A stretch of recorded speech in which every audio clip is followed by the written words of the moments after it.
कि हमें कोई भी मारता रहे, हमें भारत मारता रहे, हमें रॉ मारती रहे, हमें मुसैद मारती रहे, हमारे अंदर दहशतगर्दी की वारदातें करती रहे, हम इतने सियासी तौर पे इतने बैकवर्ड हुए हुए, मलाइंड हुए हैं, हमारी पब्लिक भी जो है कि वो ये नहीं देखती कि कौन सी दुश्मन एजेंसियां आपके खिलाफ कर रही हैं और कौन लोग उनके साथ खड़े हुए।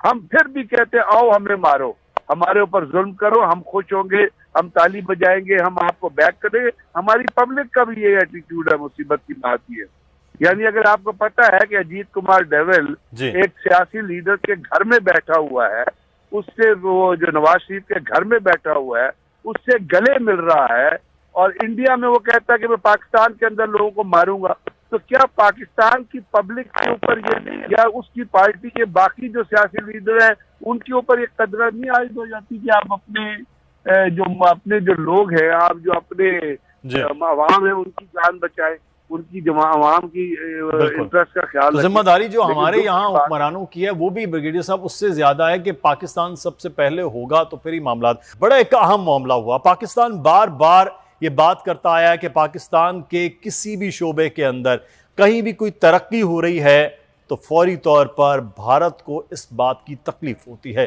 पाकिस्तान के अंदर मुख्तलिफ तरीके से रॉ के नेटवर्क को हिलाने चलाने की कोशिश होती है। अभी न्यूजीलैंड का दौरा हो या उससे पहले कुलभूषण यादव का मामला हो, सी पैक के मामला हों या कराची के अंदर या पाकिस्तान के मुख्तलिफ शहरों में अमन की सूरत हाल हो, रॉ का नेटवर्क कहीं ना कहीं काम करने की कोशिश कर रहा होता है। ये पाकिस्तान बारहा कहता रहा इंटरनेशनल फोरम पर भी। खेल का मैदान हो या सी पैक जैसी कोई तरक्की हो, ये भारत क्यों पाकिस्तान में छोटे छोटे मामलात के अंदर भी इन्वॉल्वमेंट करना चाह रहा है? इतना बड़ा मुल्क है, पाकिस्तान से खौफ क्या रहता है उसे? ये तो एस्टेब्लिश है कि भारत पाकिस्तान को तरक्की करते भी देखना नहीं चाहता और पाकिस्तान के अंदरूनी मामलात में मुदाखलत भी करता है। अब ये इस किस्म की जो फेक मेल चलाकर और पूरी दुनिया में पाकिस्तान के लिए मुश्किलात खेल के मैदान में भी करने की कोशिश हो रही है, तो खेल से भी खिलवाड़ चले, ठीक है, फौज टू फौज तो बहुत सारी चीजें होती हैं, बॉर्डर पे बड़ी दरअंदाजी होती है, तो इधर भी सर यही कुछ है।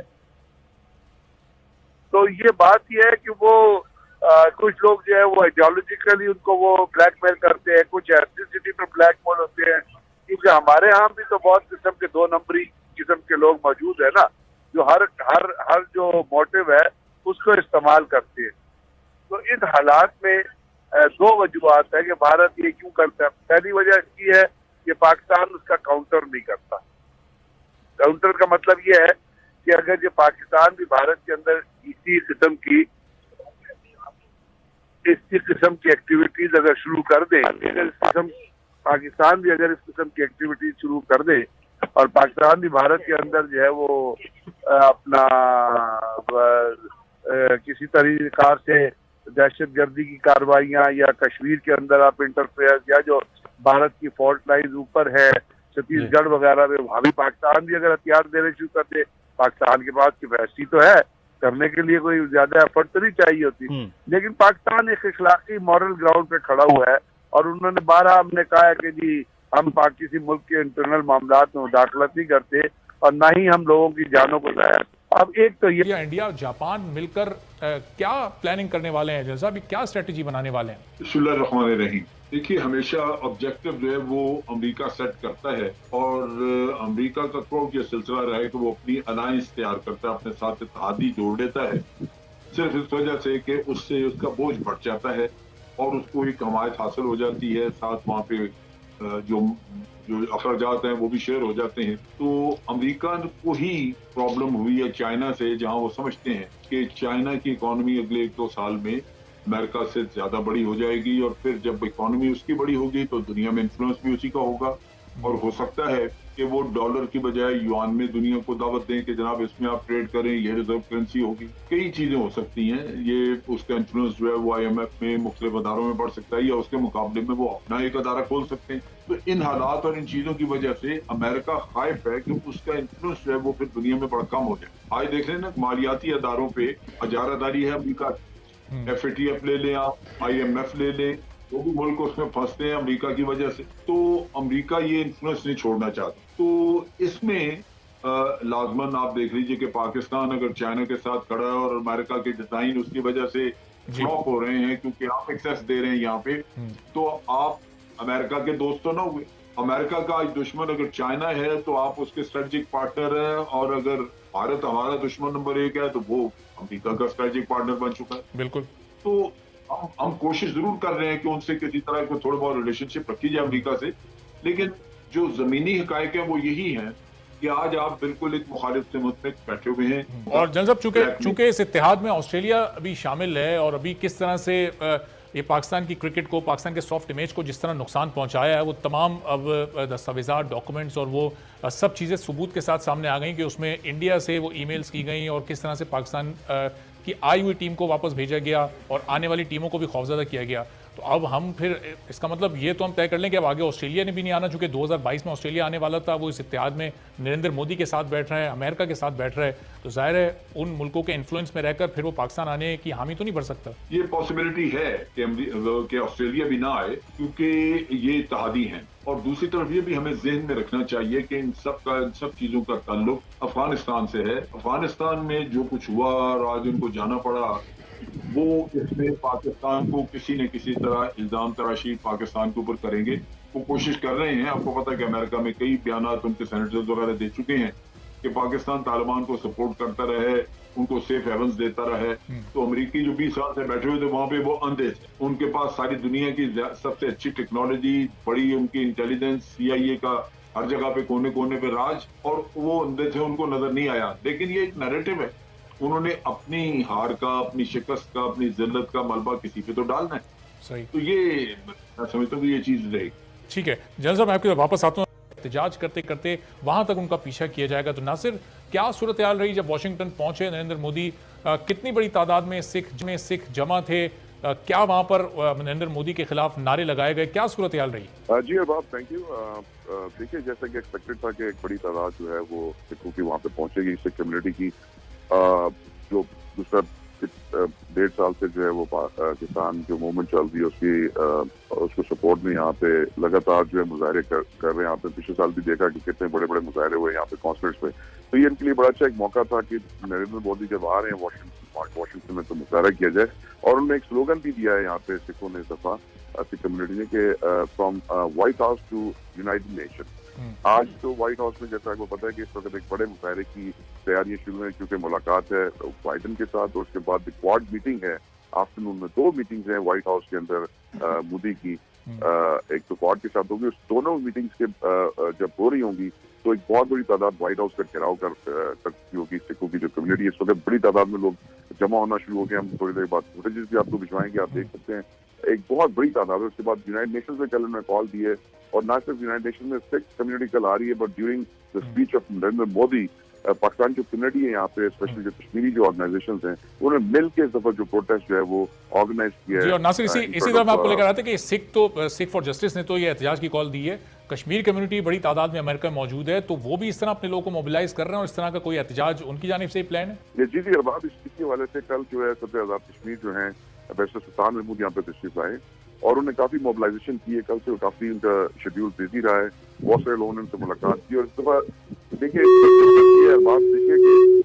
सारी जो तंजीमें हैं इस वक्त, जितनी भी कश्मीर कॉज के लिए जो काम कर रही हैं, वो इस दफा एक प्लेटफॉर्म पे इकट्ठी होगी। पहले ये होता था कि यहाँ पे मुजाहरे होते थे, लेकिन कोई एक तंजीम मुजाहरा करती थी, उसके बाद कोई दूसरी तंजीम, तो हर अपने अपने तौर पर एहतजाजी मुजाहरे करते थे। लेकिन इस दफा ये इतना है, नबी फाइज साहब की तंजीम है कश्मीर की जो कॉज के ऊपर काम करी, इसके अलावा बहुत सी और दीगर तंजीमें जो उस वक्त मौजूद होंगी। और कम अज कम जो एस्टिमेट मुझे दिया गया यहाँ पे मुख्तलिफ तंजीमों में जाने से, जो मैं डाटा इकट्ठा करूँ, कि न्यूयॉर्क में कम अज कम कल 1000 से 2000 लोग इकट्ठे होंगे। और यहाँ पे अगर 200-400 लोग भी इकट्ठे हो जाए ना, तो ये बहुत बड़ी बात होती है अक़वाम मुत्तहिदा के सामने। अगर इतनी बड़ी तादाद में इकट्ठे हो गए तो ये फिजल आउट हो जाएगा। जो कुछ बोल रहे होंगे मोदी, उसके अगेंस्ट जो सामने जो कुछ हो रहा होगा प्रोटेस्ट, ना सिर्फ ये कि मुसलमान कश्मीरियों की जान से, ठीक है, तो इसका मतलब ये बड़े मौसर एहतजाज ये लोग करने जा रहे हैं, पूरी दुनिया के सामने बड़ा पैगाम जाएगा। जी ठीक है, ना सिर्फ मौका दीजिएगा, मैं जनरल साहब को भी दोबारा गुफ्तगू में शामिल करूँ।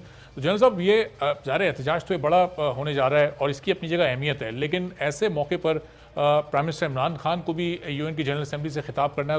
उस खिताब की अब आप कितनी अहमियत देख रहे हैं? इससे पहले भी वो मसले कश्मीर को खुलकर पूरी दुनिया के सामने ला चुके हैं, वहाँ के तमाम मसाइल से मुताल्लिक वो बात कर चुके हैं। आज के उनके खिताब की कितनी अहमियत होगी? देखिए, जो बहुत ही अहम मसाइल है इस वक्त जिससे दुनिया नबरदार है, वो अफगानिस्तान का इशू आपके सामने, चाइना का इशू है, या आप देख लीजिए हमारे लिए कश्मीर का इशू भी है। तो इन मौजूआत पे अगर प्राइम मिनिस्टर बात करेंगे और रियलिटीज को सामने रख के बात करेंगे तो ये बहुत अहम होगा, क्योंकि दुनिया सुनना चाहेगी चाइना के बारे में भी और दुनिया सुनना चाहेगी अफगानिस्तान के बारे में। मतलब चाइना के बारे में अगर प्राइम मिनिस्टर एक स्टांस देते हैं कि चाइना की जो तरक्की है वो एक पुरअमन है और वो दुनिया में मयार जिंदगी हर तबके का बढ़ाना चाहते हैं, बेहतर करना चाहते हैं एक म्यूचुअल पुरअमन तरीके से तजारत से, तो उसके खिलाफ जो भी महादाराई हो रही है वो मुनासिब नहीं है, उसको बदलना चाहिए। तो आप देखिए कि इतनी बात ही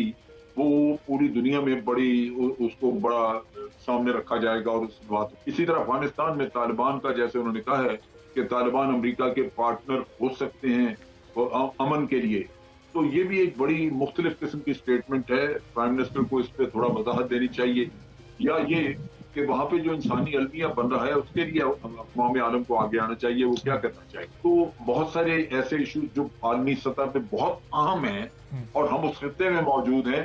प्राइम मिनिस्टर एक बड़ा अथॉरिटेरियन तरीके से अथॉरिटी। मोदी साहब आए हैं तो किस तरीके से और कितने भरपूर तैयारी करके वो आए हैं। अमेरिका अब ड्रोन देगा इंडिया को, अगला नया ये उनका मंसूबा बन रहा है। सुपर 30 जी हर हाई टेक्नोलॉजी वाले वो उनको मिले हैं। एक बहुत बड़ी गलती खान साहब ने की है जो इस वक्त यूनाइटेड नेशंस के इस इजलास में नहीं। उन्होंने बल्कि इसका कोई एडवोकेसी कश्मीर की करने की बजाय पाकिस्तान के इमेज को धचका दिया, शाक दिया उन्होंने। खान साहब भी फेल हुए हैं।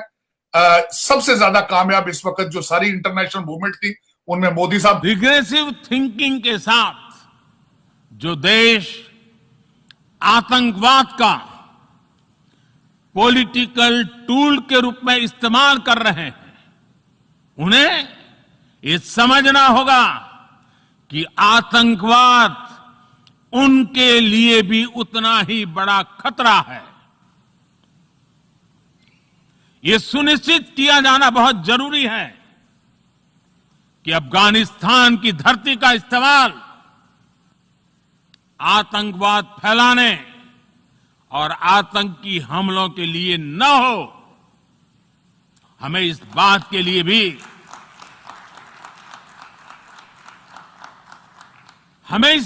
लिए भी सतर्क रहना होगा कि वहां की नाजुक स्थितियों का कोई देश अपने स्वार्थ के लिए एक टूल की तरह इस्तेमाल करने की कोशिश न करें। हमसाया मुल्क भारत से प्राइम मिनिस्टर नरेंद्र मोदी का जो विजिट है वो बहुत लाइमलाइट में रहा। वहां पे बहुत सी गुफ्तगू हुई, तो पॉइंट्स पाकिस्तान के हवाले से बड़े अहम जो हैं वो उठाए गए। उन्होंने कहा कि she brought up Pakistan role in terrorism, ये कहा गया, एंड आज Islamabad to take action so it does not impact America and India security. तो ये एक ऐसा चीज है, वैसे तो जाहिर है कि माजी में भी इस तरह के वहां से सवालात उठाए जाते रहे, लेकिन अब उस जगह पर पहुंचकर वाइस प्रेसिडेंट के साथ इस तरह की गुफ्तगू, तो आप क्या समझते हैं कि इसको कैसे देख रहे हैं? दूसरा ये भी कि पाकिस्तान का इस हवाले से अब क्या जवाब होना चाहिए या क्या पॉइंट ऑफ व्यू होगा? मोदी साहब आए हैं तो किस तरीके से और कितने भरपूर तैयारी करके वो आए हैं। एक तो वो पूरा फुल फ्लैज जिस तरह आंटराज उसके साथ यहाँ पे Washington DC is full of Indian journalist right now. हर दूसरे चौक में न्यूयॉर्क में और वॉशिंगटन डीसी में देखा गया है इंडियन कैमरामैन जो है वो लेकर बैठे हैं। और जो कैमला हैरिस की स्पीच के बारे में आपने बात की है, उसको वो हर इंडियन चैनल ने उसको कहा है Indian descent vice president. Kamala Harris ने भी टेररिज्म को आइडेंटिफाई किया। टोनी बिल्कन इससे पहले जब कांग्रेशनल हियरिंग में गए तो उन्होंने भी जाके वहां पे पाकिस्तान को एक्यूज किया वर्ड यूज करके हार्बरिंग, और उन्होंने कहा कि सेफ हेवंस प्रोवाइड करते रहे हैं पाकिस्तान पिछले 20 सालों से।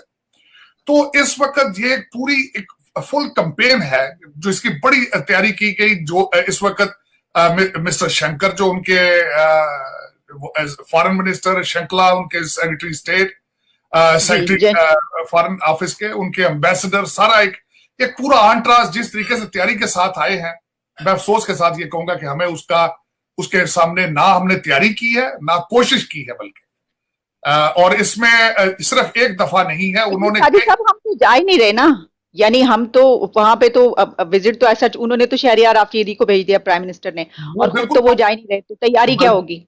उन्होंने बल्कि इसका कोई एडवोकेसी कश्मीर की करने की बजाय पाकिस्तान के इमेज को धचका दिया, शाक दिया उन्होंने। यहाँ पे आके उन्होंने अपनी तवज्जो, एक तो उनका ड्रेसअप नहीं था, उनके अल्फाज प्रॉपर नहीं थे, और उन्होंने आके यहाँ पे मजाक उड़ाने की कोशिश की अमेरिकन सर्कमस्टांसेस, अमेरिकन सोसाइटी की। ये नेशनलिज्म है, ये कौमियत है, ये हमारे टारगेट है, और ये पाकिस्तान से पता नहीं, मेरी समझ से बाहर है कि इस वक्त खान साहब का आज एक इंटरव्यू न्यूज वीक वालों ने दिया है कि खान साहब कह रहे हैं कि Taliban can be the partner in peace with America. इस वक्त आपके 3-4 लोग जो हैं, उनकी क्या डिप्लोमेसी चल रही है, उनकी क्या एडवोकेसी चल रही है। हमारे कुरैशी साहब, मोहिद यूसुफ साहब, इमरान खान साहब मुसलसल दुनिया की मिन्नतें करते नजर आ रहे हैं कि अफगानिस्तान पर डॉलरों की बारिश करें, और हो सकता है वहां से कोई डॉलर स्लिप होकर पाकिस्तान भी आ जाए। सिर्फ और सिर्फ ये एडवोकेसी हो रही है कि खुदारा उनको डॉलर दे, उनको डॉलर दे। अब मैं कुछ चीजें जो मेरे ज़हन में पॉइंट थे, एक तो मैं ये बताना चाहूंगा कि पाकिस्तान ने रिक्वेस्ट की है यूनाइटेड नेशन से कि तालिबान को वहां पे बोलने की इजाजत दी जाए। खुद आप बोल नहीं रहे हो, तालिबान की एडवोकेसी कर रहे हो, फिर आप स्टेटमेंटें देते हो कि हम तालिबान के नुमाइंदे नहीं है। इस वक्त पाकिस्तान की सारी फॉरेन पॉलिसी कोशिश कर रही है दुनिया को कन्विंस करने की कि तालिबान को रिकॉग्नाइज किया जाए। लेकिन दूसरी तरफ से जो रिसेंटली खबर आ रही है, मुल्ला नूरुद्दीन तराबी साहब ने अपना एक बयान जारी कर दिया, वो जेल खाना जात के वहां पे वजीर है। उन्होंने कहा है कि हम हाथ काटने की और मौत की सजाए मौत देने की, इसकी सजाओं को हम रिस्टोर कर रहे हैं। और दूसरा, जिस तरीके से उन्होंने स्टेटमेंट अगले दिन पाकिस्तान के खिलाफ भी दी है कि हम पाकिस्तान के वी वॉन्ट फॉलो पाकिस्तान। आप कंफ्यूज हैं अपनी फॉरेन पॉलिसी में, आप नर्वस हैं इस वक्त, लेकिन आप ऑर्गेनाइज नहीं है, आप चैनलाइज नहीं है, आपको बिल्कुल समझ नहीं आ रही कि आपने क्या करना है। आप चाइना के साथ हैं, अमेरिका के साथ हैं, आप किसके साथ हैं, आपको बिल्कुल कोई पता नहीं है इस वक्त। लेकिन ये जो आपने भी बात की, ये तो जो तालिबान है ना, उन्होंने खुद भी लेटर लिखा है यूएन को, और वो यूएन ने जो है उनका लेटर देख लिया है, और उसके ऊपर उन्होंने कहा है कि हम ये जवाब, और उन्होंने कहा है कि हमें खिताब करने का मौका दिया जाए वहां पर। बिल्कुल बिल्कुल, लेकिन वो लेटर भी लिखा है, लेकिन साथ इनकी रिक्वेस्ट भी यहाँ पे देखिए, आपके पास अमेरिकन जो मीडिया है तो वो तो उठाते हैं चीजें, आपके पास खासकर कई चीजें वहां नहीं जाती, लेकिन हम तो यहाँ देखते हैं, हम सुनते हैं कि यहाँ पे क्या हो रहा है। यहाँ पे इट वाज अ न्यूज कि Pakistan has asked for United Nations कि उसमें उनको बोलने की इजाजत दी जाए। और दूसरा, इस वक्त जो मेरे नजर में एक बहुत बड़ी गलती खान साहब ने की है, जो इस वक्त यूनाइटेड नेशंस के इस इजलास में नहीं आए, और दूसरी गलती सबसे बड़ी ये थी कि अगर खुद नहीं आए तो अच्छी टीम भेजना चाहिए थी, और इनको टास्क दे के भेजे, इनको बिजनेस क्लास की टिकटें ना दे के भेजें कि जाओ वेकेशन कराओ। यहां पे जिस तरह कल मैंने आपको बताया, कल वॉशिंगटन डीसी में एक भी इंसान नहीं खड़ा था कोई झंडा कश्मीर का लेकर या कश्मीर का कोई केस बयान करता, एक भी। सिख खड़े थे लेकिन पाकिस्तानी एक नहीं था, ना कश्मीरी थे। और हाँ, कर क्या रहे हैं, यहां मैंने देखा वर्जीनिया से लोग बसें भर के वेकेशन के लिए यूनाइटेड नेशन के सामने जाएंगे, वहां बर्गर शर्गर खा के तो वापस आ जाएंगे। इनके लिए ये वेकेशन नेशनलिज्म नहीं है इनके अंदर, कि ये कोई अपने मुल्क के लिए, अपनी एडवोकेसी के लिए, फॉरेन पॉलिसी के लिए कुछ चीजें कर रहे हो।